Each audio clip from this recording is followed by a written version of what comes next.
আপনাদেরকে ইতিহাস মাথায় রাখতে হবে, ইতিহাস থেকে শিক্ষা নিতে হবে।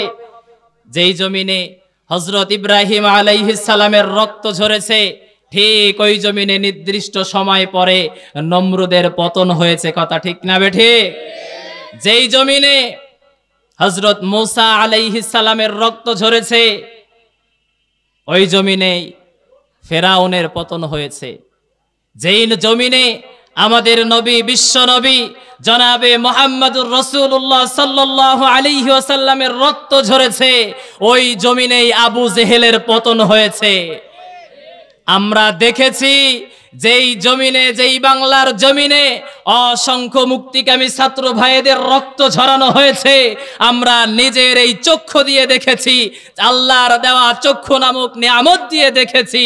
যেই জমিনে ছাত্র ভাইদের রক্ত ঝরানো হয়েছে, ঠিক ওই জমিনে স্বৈরাচার খুনি হাসিনার পতন হয়েছে। কথা ঠিক না বেঠিক? তোমরা যারা আশায় আছো, এখনো পর্যন্ত ষড়যন্ত্রে লিপ্ত আছো, এক এক দিন এক এক রূপে তোমরা আন্দোলনে নেমে যাচ্ছ, তোমাদের হুঁশ থাকা দরকার। তোমরা এখনো যারা ফোনের অপেক্ষায় আছো, আপা কখন ঠুস করে দেশের ভিতরে ঢুকে পড়বে, তোমাদেরকে বলতে চাই, যেই জমিন ছাত্র ভাইদের রক্ত দিয়ে রঞ্জিত হয়েছে, যেই জমিন হাজারো আলেম ওলামাদের রক্ত দিয়ে রঞ্জিত হয়েছে, যেই জমিনে মুক্তিকামী মানুষকে আয়না ঘরে বন্দি থাকতে হয়েছে, তোমাদেরকে উচ্চ স্বরে জানিয়ে দিতে চাই, এই জমিনে কোনোদিন কোনো স্বৈরাচারের ঠাঁই হবে না, হবে না, হবে না ইনশাআল্লাহ। এই জমিনে, আল্লাহর জমিনে আল্লাহর দিন কায়েম হবেই, হবেই, হবে ইনশাআল্লাহ। কথা ঠিক না বেটি? এজন্য ভয় পাওয়ার কোনো কারণ আমাদের আগেও ভয় ছিল না, এখনো নেই। আগে হয়তো বাড়িতে ঘুমাইতাম না, রাস্তাঘাটে ঝড়ে জঙ্গলে ঘুমাইতাম, এখন একটু বাড়িতে ঘুমায়। এই তো পার্থক্য। তোমাদের যা তৈরি করেছো ওটা আমাদের দেখা হয়ে গিয়েছে। আলহামদুলিল্লাহ। আগে মাহফিলের জন্য কোনো জায়গায় যেয়ে একটু মসজিদে বিশ্রাম নিলে, কোনো জায়গায় বিশ্রাম নিলে হাজারো নেতা কোথায় এসে ওখান থেকে ঠুস ঠুস করে বলতো, এটা করবেন না, ওটা করবেন না। প্রশাসনের ভাইদের দিয়ে বলাতো।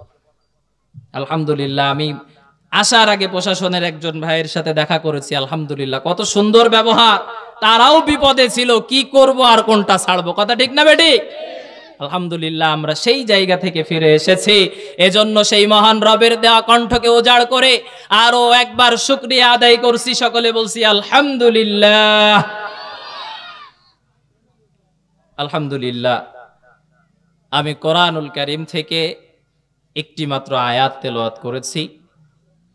আল্লাহ রাসূল সাল্লাল্লাহু আলাইহি ওয়াসাল্লামের জবানের বাণী অসংখ্য হাদিসের ভিতর থেকে একটি হাদিসের একটু অংশ তেলাওয়াত করেছি। আল্লাহ তাআলা চাইলে আমরা এই আয়াতের আর এই হাদিসের ওপর থেকে কিছু কথা বলবো। আল্লাহ তাআলা যেন আমাদের সকলকে কবুলিয়তের নিয়তে বলার এবং শোনার তৌফিক দান করেন। সকলে বলছি আল্লাহুম্মা আমিন। মহান রব্বুল আলামিন কোরআনুল কারীমের ভিতরে বলছেন, ইন্নাল্লাযীনা ক্বালু রাব্বুনাল্লাহ, নিশ্চয় আমাকে যারা রব বলেছে, রব বলে স্বীকার করেছে, সুম্মাস্তাকামু, এই কথার উপরে যারা ইস্তেকামাত থেকেছে। আমাদের রবকে, আপনারা একটু কথা বলেন, আমাদের রবকে আল্লাহ। তাহলে আমরা সবাই এই আয়াতের অন্তর্ভুক্ত। আমরা আমাদের রবকে রব বলে স্বীকার করেছি। এখন কাজ হলো ইস্তেকামাত থাকতে হবে, প্রতিষ্ঠিত থাকতে হবে। আল্লাহ তাআলা বলছেন, আমাকে যারা রব বলে মেনে নিয়েছে, রব বলে স্বীকার করেছে, আর এই কথার উপরে যারা ইস্তেকামাত থাকবে, আমি আল্লাহ তাআলা তাদেরকে দুইটা পুরস্কার দেব। ইস্তেকামাতের ব্যাখ্যা, ইস্তেকামাতের বিস্তারিত কথা আমি একটু পরে আপনাদেরকে জানাবো। এর আগে কাজটা কি, সেটার আগে কাজের পুরস্কারটা একটু আপনাদের জানাতে চাই। কারণ হলো, যেই কর্মই করা হোক না কেন, যেই কাজই করা হোক না কেন, কাজের পারিশ্রমিক যদি জানা থাকে, তাহলে অবশ্যই সেই কাজের প্রতি মানুষ মনোযোগী বেশি হয়। কথা ঠিক না বেঠিক? আমরা জানি আমরা যে পথে হাঁটতে শুরু করেছি এই পথের শেষ প্রান্তে মহান রব্বুল আলামিন আমাদের জন্য জান্নাত উপস্থিত করে রেখেছেন। এজন্য দুনিয়ার সামান্য দুঃখ, দুনিয়ার সামান্য কষ্ট আমাদের কাছে কিছু মনে হয় না। কথা ঠিক না বেটি? মহান রব্বুল আলামিন বলছেন দুইটা পুরস্কার দিবেন। এক নাম্বার পুরস্কার, তাতানাজ্জালু আলাইহিমুল মালাইকা, আল্লাহ তাআলা ফেরেশতা নিযুক্ত করবেন। কিভাবে ফেরেশতা নিযুক্ত করবেন?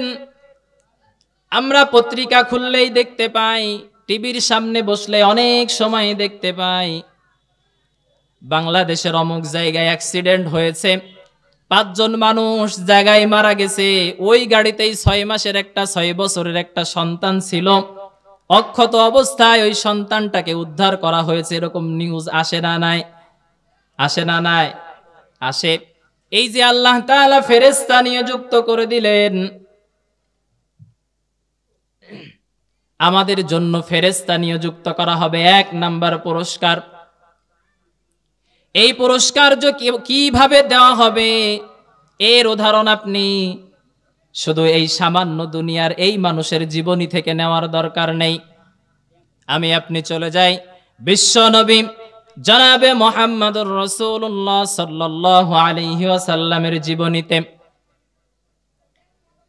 আল্লাহ রাসূল সাল্লাল্লাহু আলাইহি ওয়াসাল্লামের ওই সময়ে সব থেকে শক্তিশালী মানুষ ছিল আবু জেহেল।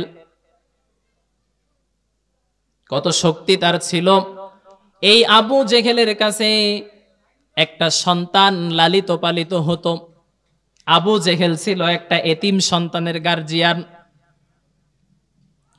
ওই সন্তানটা কিছুদিন পরে বিবস্ত্র অবস্থায় আবু জেহেলের সামনে এসে তার বাবার রেখে যাওয়া সম্পদ থেকে কিছু দাবি করেছিল। আবু জেহেলের ক্ষমতা ছিল, ক্ষমতার জোরে আবু জেহেল ওই ছোট্ট সন্তানের কথা না শুনে নিজের কাজে নিজে ব্যস্ত ছিল। অনেকক্ষণ অপেক্ষা করার পরে ওই ছোট্ট সন্তানটা, ওই ছোট্ট বালকটা কাঁদতে কাঁদতে আবু জেহেলের কাছ থেকে সরে গেল, চলে গেল। কিছু দূর যাওয়ার পরে কাফের সর্দারেরা, ওই জাহিলি যুগের নেতা ছিল, নেতা পর্যায়ের লোক ছিল যারা, আবু জেহেলের সাথী সঙ্গী যারা ছিল, ওরা ওই ছোট্ট বালককে পরামর্শ দিল। ওই ছোট্ট বালককে বলল, তুমি তোমার এই অভিযোগ মুহাম্মদের কাছে যেয়ে করো, তুমি দেখবে মুহাম্মদ তোমার এই সম্পদ আদায় করে দেবে। ওই ছোট্ট বালক জানতো না মুহাম্মদ সাল্লাল্লাহু আলাইহি ওয়াসাল্লাম আর আবু জেহেলের সম্পর্কটা কেমন। ভালো ছিল না খারাপ ছিল? ভালো না খারাপ? রাত আর দিন কি একসাথে হতে পারে? অন্ধকার আর আলো কি এক হতে পারে? ঠিক তেমনি আল্লাহ রাসূল সাল্লাল্লাহু আলাইহি ওয়াসাল্লামের সাথে আবু জেহেলের সম্পর্ক ভালো ছিল না। কিন্তু ওই ছোট্ট বালক জানতো না আবু জেহেলের সাথে মুহাম্মাদের সম্পর্কটা কেমন। না জানার কারণে ওই ছোট্ট বালকটা আল্লাহ রাসূল সাল্লাল্লাহু আলাইহি ওয়াসাল্লামের কাছে যে ঘটনা বর্ণনা করলেন, আল্লাহ রাসূল সাল্লাল্লাহু আলাইহি ওয়াসাল্লাম সাথে সাথে ওই ছোট্ট বালকের হাত ধরে আবু জেহেলের কাছে চলে গেল। আল্লাহ রাসূল যেই না আবু জেহেলের সামনে যেয়ে দাঁড়ালেন, আবু জেহেল আল্লাহর নবীকে মুহাম্মদ সাল্লাল্লাহু আলাইহি ওয়াসাল্লামকে সম্বর্ধনা দিলেন। সুবহানাল্লাহ। সম্বর্ধনা দিয়ে আল্লাহ রাসূল সাল্লাল্লাহু আলাইহি ওয়াসাল্লাম যখন ওই ছোট্ট সন্তানের বাবার রেখে যাওয়া সম্পদের দাবি করলেন, সাথে সাথে আবু জেহেল ওই ছোট্ট সন্তানের বাবার রেখে যাওয়া সমস্ত সম্পদ হিসাব করে আল্লাহ রাসূলের হাতে তুলে দিলেন। সুবহানাল্লাহ। এই ঘটনা দেখে এদিকে ওই কাফের সর্দারেরা একটু পরেই কি ঘটবে, কি নাটকীয় অবস্থার সৃষ্টি হবে, কি নাটকীয় অবস্থা আবু জেহেলের দরবারে হবে, এই আশঙ্কা করে, এইটা দেখার জন্য তারা আবু জেহেলের চারিপাশে ওত পেতে বসেছিল। তারা যেই না দেখলো এই আশ্চর্য ঘটনা, মুহাম্মদের সাথে কোনো দ্বন্দ্ব হয় নাই, আবু জেহেল নিজে নিজেই তার সম্পদগুলো বুঝ করে দিয়ে দিল। এটা দেখার পরে ওই কাফের সর্দারেরা, ওই মুশরিক সর্দারেরা আশ্চর্য হয়ে গেল। আবু জেহেলের কাছে যে বলতে লাগলো, ও আমাদের নেতা, আপনি কি ধর্ম ত্যাগ করে মুনাফিক হয়ে গেলেন নাকি? কারণ আপনিই তো আমাদের শিখিয়েছেন জোর যার মুল্লুক তার। আমরাও এতদিন আমাদের বাংলাদেশে দেখেছি যার ক্ষমতা আছে দুনিয়া সব তার। একটা টয়লেট তৈরি করলে, স্কুল, মাদ্রাসা, মসজিদ এগুলো তো বাদই দিলাম, একটা টয়লেটও যদি আপনি মোড়ের মাথায় তৈরি করেছেন, তো ওইটার সভাপতি সেক্রেটারি কে হবে, এটা নিয়ে নিজেরাই মারামারি করে দুই একজন আহত হতো না? হতো না? তা আবু জেহেলকে বলছে, ও নেতা, তুমি তো শিখিয়েছো জোর যার মুল্লুক তার, কিন্তু তুমি তো ব্যতিক্রম কাজ করলে। তুমি তো দেখলাম দুর্বল মুহাম্মদকে সম্পদ দিয়ে দিলে। আবু জেহেল ডেকে বললেন, কসম করে বললেন, তোমরা শোনো, আল্লাহর কসম, আমি আমার নিজ ধর্ম, স্বজাতির ধর্ম ত্যাগ করি নাই, কিন্তু মুহাম্মদ যখন আমার সামনে এসেছিল, আমি আশঙ্কা করলাম, আমি স্পষ্ট দেখতে পেলাম মুহাম্মদের ডানে এবং বামে দুইজন অস্ত্র ধরে আমার দিকে অস্ত্র তাক করে দাঁড়িয়েছিল। আমি আশঙ্কা করলাম মুহাম্মদের কথার বিরুদ্ধে যদি আমি চলে যাই, ওই তরবারি যেন আমার পেটের ভিতরে ঢুকে যাবে। আমি আপনাদেরকে প্রশ্ন করি, আল্লাহ রাসূল যখন ওই ছোট্ট বালকের হাত ধরে আবু জেহেলের কাছে গিয়েছিল, তখন কি আবু বকরের ডেকে নিয়ে গিয়েছিল, ওমরের ডেকেছিল, ওসমানের ডেকেছিল, আলীকে ডেকেছিল? কাউকেই ডাকে নাই। এটাই হচ্ছে মালাইকা, মহান রব্বুল আলামিনের ফেরেশতা নিযুক্ত করে দেওয়া। সুবহানাল্লাহ। শত চেষ্টা করলেও, শত অত্যাচার করলেও মানুষের মুখ থেকে হাসি ফোরায় না। মৃত্যুর 1 ঘন্টা আগেও পর্যন্ত যে হাসি মানুষকে দেখিয়ে যায়, গোটা বিশ্ব, গোটা পৃথিবী ওই হাসির দিকে তাকিয়ে অবাক হয়ে যায়। কথা বলেন ঠিক কিনা? চিন্তার কোনো কারণ নেই। তখন ওই যে আল্লাহ পাক রব্বুল আলামিন আল্লাহ রাসূল সাল্লাল্লাহু আলাইহি ওয়াসাল্লামের কাছে ফেরেশতা নিযুক্ত করে দিয়েছিল, সেই আল্লাহ আজও আছে না নাই? সেই মহান রব্বুল আলামিন আজও আছে। তাহলে 1 নাম্বার পুরস্কার আমরা পাচ্ছি, আমরা যতই বিপদে পড়ি, মুসিবতে পড়ি, মহান রব্বুল আলামিন আমাদের জন্য ফেরেশতা নিযুক্ত করে দেবেন। 2 নাম্বার পুরস্কার, মহান রব্বুল আলামিন বলছেন 2 নাম্বার যে পুরস্কার দেওয়া হবে, তোমরা চিন্তা করো না, তোমরা টেনশন করো না, তোমাদের 2 নাম্বার পুরস্কার দেওয়া হবে, ওয়া আবশিরু বিল জান্নাহ। মৃত্যুর সাথে সাথে মহান রব্বুল আলামিন তোমাদের জন্য জান্নাতের ফয়সালা করে দেবে।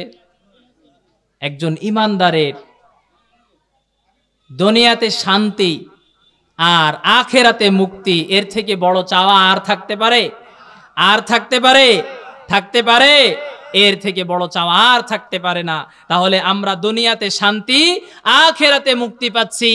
এখন কথা হলো, আমরা সকলেই রব বলে স্বীকার করে নিয়েছি, এখন আমাদের কাজ হলো এই কথার উপরে ইস্তেকামাত থাকতে হবে। কথা ঠিক না বেঠিক? এই ইস্তেকামাত যদি আমরা থাকতে পারি, প্রতিষ্ঠিত যদি আমরা থাকতে পারি, তাহলেই আমরা 2টা পুরস্কার পাচ্ছি। একটা দুনিয়াতে ফেরেশতা নিযুক্ত, দ্বিতীয়টা হচ্ছে মৃত্যুর সাথে সাথে আল্লাহ তাআলা জান্নাত দিয়ে দেবেন। ইস্তেকামাত, এই ইস্তেকামাত শব্দের শাব্দিকভাবে যদি আমরা অর্থ দেখি, তাহলে ইস্তেকামাত শব্দের অর্থ হচ্ছে সোজা হওয়া। ইস্তেকামাত শব্দের অর্থ হচ্ছে স্থির হওয়া, অবিচল থাকা।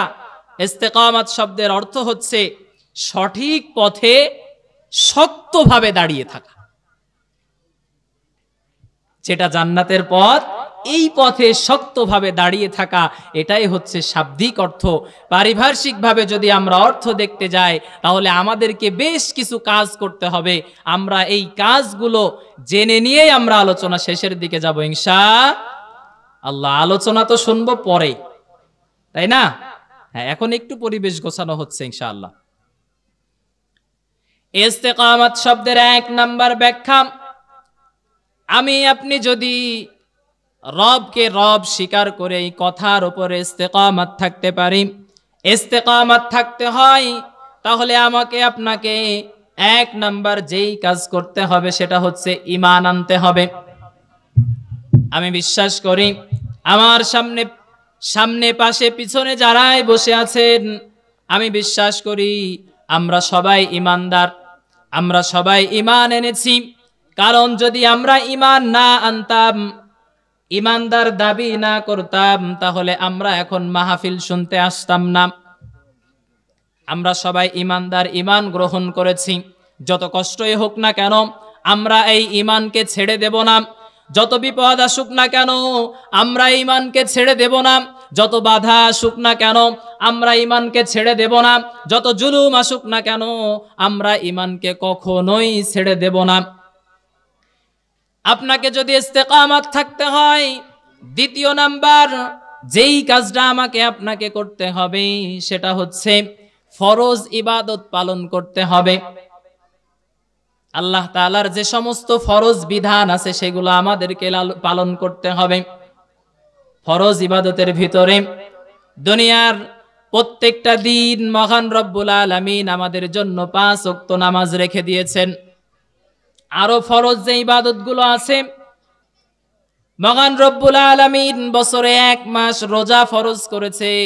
আমি যদি অসুস্থ থাকি তাহলে আমাকে রোজা আল্লাহ তাআলা মাফ করে দিবেন। মহান রব্বুল আলামিন হজ ফরজ করেছে।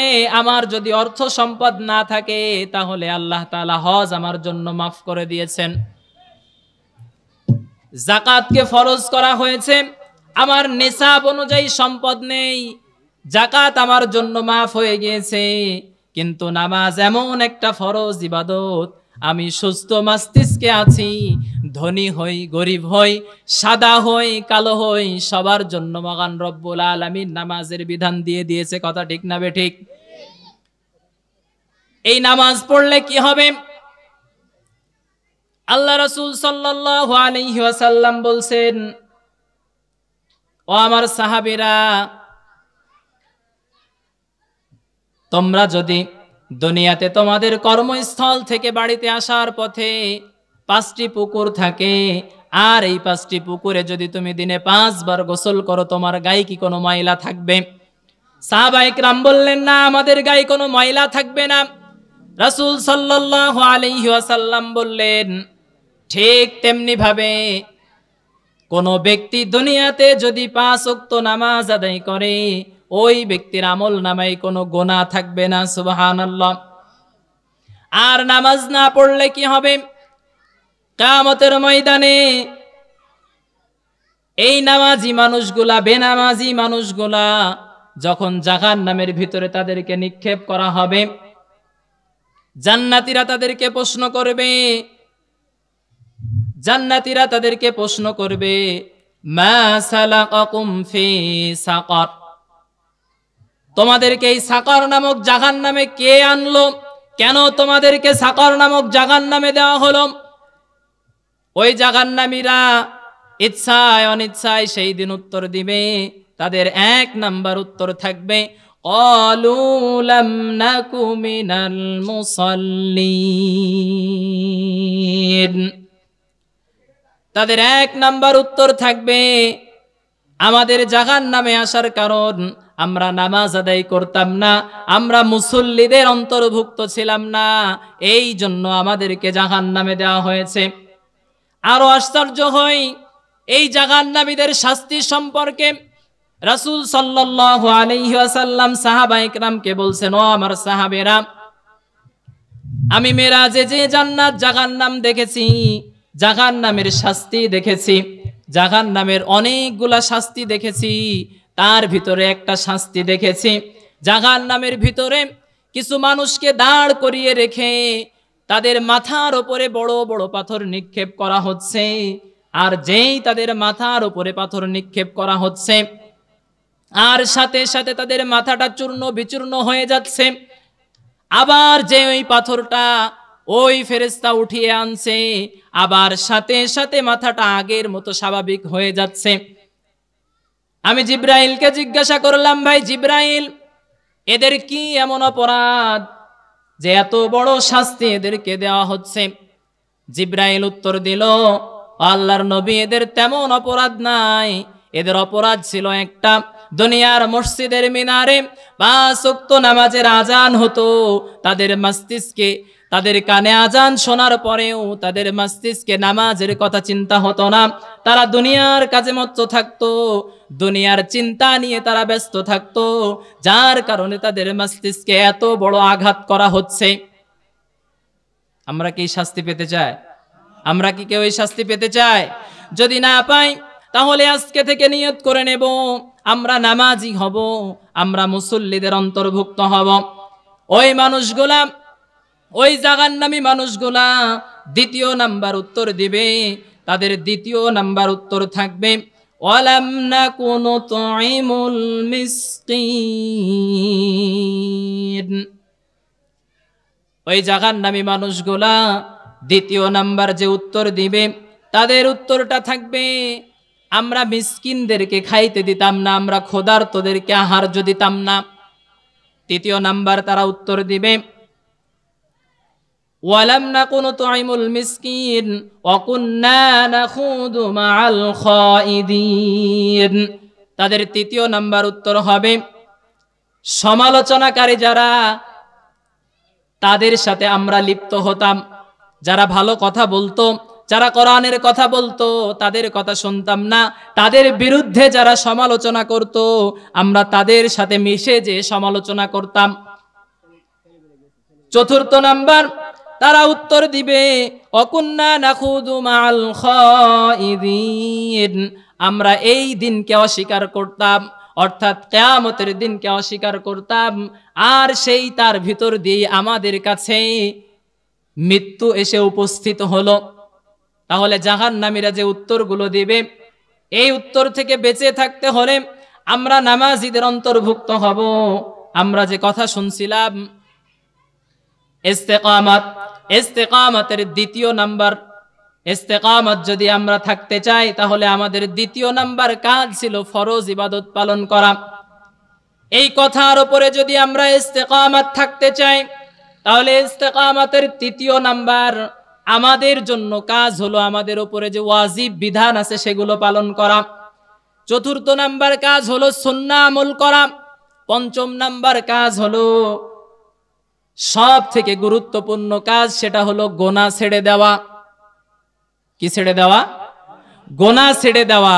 আপনি যদি কোনো একটা পাত্রে শরবত রাখতে যান, কোনো একটা পাত্রে দুধ রাখতে যান, একটা পাত্রে ময়লা আবর্জনা আছে আর একটা পাত্র পরিষ্কার, তাহলে আপনি কোনটাতে রাখবেন? পরিষ্কারটা। আপনি যদি ময়লা আবর্জনা অবস্থায় ওর ভিতরে দুধ রেখে দেন, ওটা কি আর খাওয়া যাবে? খাওয়া যাবে না। ঠিক তেমনি ভাবে আমল যতটুকুই করি না কেন, আমল নামায় যদি গোনা না থাকে, আমল নামা যদি পরিষ্কার থাকে, কলবে যদি গোনা না থাকে, আমল যতটুকুই করি না কেন এই আমলটুকুই আমাদের জন্য হতে পারে নাজাতের জন্য, এটাই যথেষ্ট। কথা ঠিক কিনা? এজন্য আমরা চেষ্টা করব গোনা থেকে বেঁচে থাকার জন্য। এজন্য আমরা চেষ্টা করব যাতে করে আমরা গোনা থেকে বেঁচে থাকতে পারি। আমরা কোনো গোনার কাজ করব না ইনশাআল্লাহ। মহান রব্বুল আলামিন আমরা যে কথাগুলো শুনলাম, নারায়ে তাকবীর, নারায়ে